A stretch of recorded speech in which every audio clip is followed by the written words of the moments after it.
नमस्कार. कोकणी थाट या आपल्या यूट्यूब चॅनलमध्ये तुम्हा सर्वांचे मनपूर्वक स्वागत. दिवाळीची सुट्टी संपली आहे. डब्यासाठी काय करायचं, सकाळ सकाळ नाश्त्यासाठी काय करायचं, हा प्रश्न प्रत्येक गृहिणीलाच पडलेला असतो. तर त्यासाठी सकाळचा नाश्ता आणि डब्यासाठी काय करायचं अशी सिरीज मी या व्हिडिओजमध्ये घेऊन येत आहे. आशा आहे की तुम्हाला नक्की याचा फायदा होईल. चला तर मग पाहूयात मी आजच्या नाश्त्यासाठी आणि डब्यासाठी काय काय केलं आहे. सर्वात आधी मी पोळीचं पीठ मळून घेतलेलं आहे, म्हणजे ते मुरत ठेवायला बरं. तर अशा प्रकारे पोळीचं पीठ मळून घेऊन मी मुरत ठेवणार आहे. जोपर्यंत पीठ मुरतं आहे तोपर्यंत आपण डब्यासाठीची भाजी करून घेऊयात.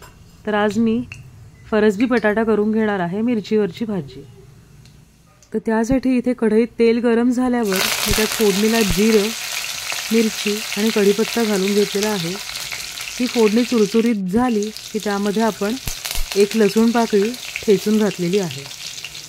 हे व्यवस्थित परतून घ्यायचं आहे आणि थोडासा रंग बदलला, मिरची आणि लसणीचा स्वाद उतरला तेलामध्ये, की आपण त्यात एक लहान बारीक चिरलेला कांदा घालून घ्यायचा आणि तो देखील व्यवस्थित शिजवून घ्यायचा आहे, म्हणजे सोनेरी रंगावर परतून घ्यायचा आहे. त्यामध्ये मी अर्धा चमचा हळद टाकलेली आहे. मिरचीचं प्रमाण आपल्या आवडीनुसार कमी जास्त करा, आपल्याला किती तिखट हवं आहे त्यावर. कांदा परतून झाल्यावर मी त्यामध्ये जी बारीक चिरलेली फरसबी आहे ती घालून घेतली आहे आणि 1-2 मिनटं मध्यम किंवा मोठ्या गॅसवरती आपल्याला ती व्यवस्थित परतून घ्यायची आहे. अशी परतून घेतली की भाजी व्यवस्थित शिजते, लवकर शिजते. तर भाजी परतून झाली की त्यामध्ये चवीप्रमाणे मीठ घालून घ्यायचं आहे आणि भाजी व्यवस्थित एकजीव करून घ्यायची आहे. आता ही भाजी आपण वाफेवर शिजवतो, त्यामुळे एकतर खोलगट ताटावर पाणी ठेवून वाफेवर ही भाजी शिजवायची किंवा 1-2 पाण्याचे हबके मारून त्याच्यावर एक घट्ट झाकण ठेवून द्यायचं आणि 1-2 दणदणीत वाफा काढून घ्यायच्या. शक्यतो गवार, फरसबी या ज्या भाज्या आहेत त्या 2 ते 3 वाफांमध्ये व्यवस्थित शिजतात. तर इथे मी बटाटा टाकून घ्यायचा विसरले, तर मी बारीक चिरलेला बटाटासुद्धा या ठिकाणी आत्ता घालून घेणार आहे. बटाटा बारीक चिरून घ्यायचा आहे आणि जेव्हा आपण फरसबी घालतो तेव्हाच बटाटा घालून परतून घ्यायचा, म्हणजे बटाटासुद्धा फरसबी बरोबर व्यवस्थित शिजला जातो. आणि झाकण ठेवून आता याला वाफ काढून घ्यायची, म्हणजे आपली भाजी व्यवस्थित शिजेल. जर एखाद्या वेळेला वाटलं की भाजी नाही शिजत आहे किंवा जून आहे, तर अशा वेळेला पाण्याचा हबका मारून घ्यायचा अजून, तसंही चालेल. तर आता इथे बटाटासुद्धा शिजलेला आहे, फरसबीसुद्धा व्यवस्थित शिजलेली आहे. 1-2 वाफा काढून घेतल्यात आणि आता आपली भाजी इथे तयार झालेली आहे. याच्यावर ओलं खोबरं घालून घ्यायचं. भाजी तयार आहे. ओल्या खोबऱ्यामुळे भाजीला चव खूप छान येते, त्याच्यामुळे शक्यतो ओलं खोबरं घालणं स्किप करू नका. खूप चविष्ट अशी भाजी होते आणि पौष्टिकसुद्धा आहे. नक्की करून पहा. आता इथे मी नाश्त्यासाठी पोहे करणार आहे. तर प्रत्येक माणसासाठी 1 ते 1.25 मूठ असे पोहे मी इथे घेतलेले आहेत.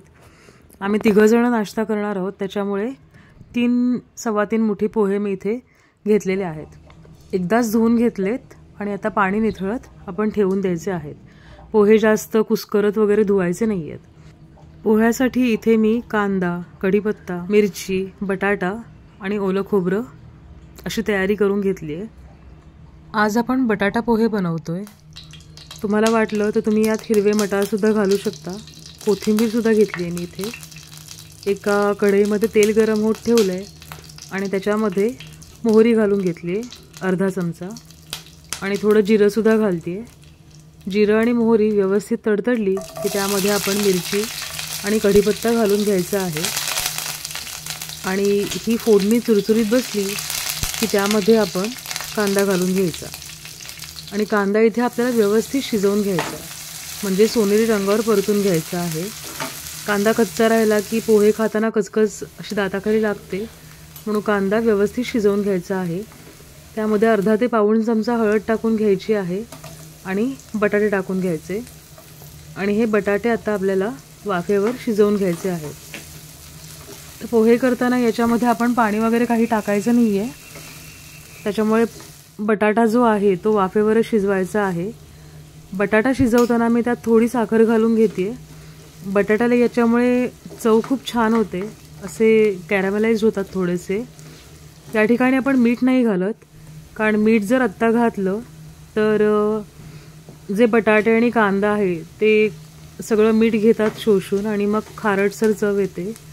इथे मी थोडा हिंगसुद्धा घालून घेतलेला आहे. आता झाकण ठेवून वाफेवर आपण बटाटे पूर्ण शिजवून घेऊयात. तर अशा प्रकारे झाकण ठेवून बटाटा आपल्याला व्यवस्थित शिजवून घ्यायचा आहे. तर बटाटासुद्धा 1 ते 2 वाफांमध्ये व्यवस्थित शिजतो. आता इथे तुम्ही बघू शकता बटाटा व्यवस्थित शिजलेला आहे. बटाटा शिजला की आपण त्यात पोहे घालून घ्यायचे.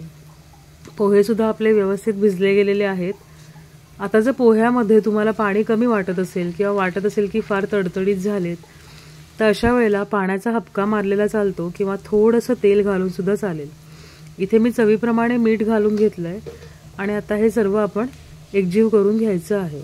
याच्यामध्ये तुम्ही जर मटार घालणार असाल तर ज्या वेळेला आपण कांदा परतून झाल्यानंतर बटाटा टाकला होता त्याच वेळेला मटारसुद्धा घालून घ्यायचे आणि व्यवस्थित वाफेवर शिजू द्यायचे. तर अशा प्रकारे आपले पोहे बनवून झालेले आहेत. त्यावर थोडीशी कोथिंबीर भुरभरून घेते मी आणि एक हलकीशी वाफ त्याला येऊ द्यायची, म्हणजे पोहे मऊसूत होतात. सर्व मीठ साखर जी आहे ती पोह्याला व्यवस्थित लागते. पोह्यामध्ये मिरचीचं प्रमाण तुम्ही आपल्या आवडीनुसार कमी जास्त करू शकता.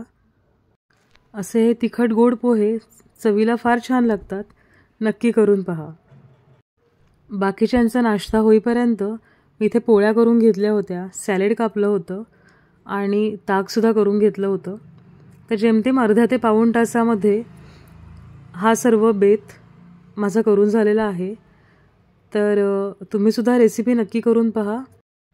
रेसिपी आणि आपला आजचा व्हिडिओ तुम्हाला उपयोगी पडला असेल तर मला नक्की कमेंट बॉक्समध्ये सांगा आणि आपल्या कोकणी थाट या यूट्यूब चॅनलला नक्की लाईक आणि सबस्क्राईब करा. धन्यवाद.